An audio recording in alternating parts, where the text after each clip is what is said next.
నుంచి కూడా Emmanuel was best. బాగా ఆడుతున్నాడు, అన్నిట్లో ఉన్నాడు, గేమ్స్ ఆడుతున్నాడు, కామెడీ ఎంటర్టైనర్, మంచి ఎంటర్టైనర్. అండ్ అలాగే పాయింట్స్ బాగా మాట్లాడతాడు.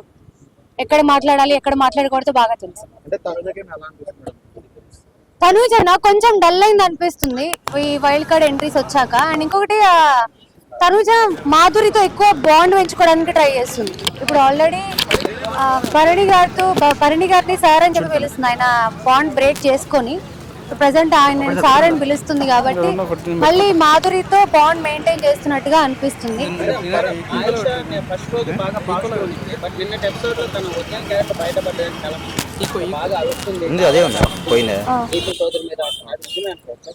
సరే మీరు అడుగుతున్నది నేను చూడలేదు, బట్ నామినేషన్స్ ఎపిసోడ్ అయితే చూసిన. చాలా అగ్రెసివ్ గా ఉంది, పాయింట్స్ బాగా చెప్తుంది.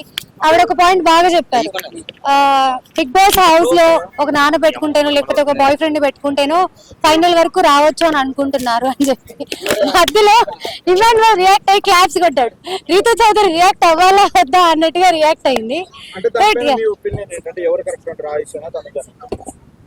నన్ను అడిగితే అంటే ఎవరి స్ట్రాటజీ వాళ్ళది. ఇప్పుడు వీళ్ళు కరెక్ట్ వీళ్ళు తప్పు అని చెప్పలేము. ఒక్కొక్కరి స్ట్రాటజీ ఒక్కొక్కలా వర్క్ అవుతుంది. సో దాన్ని మనం జడ్జ్ చేసి మాట్లాడలేము.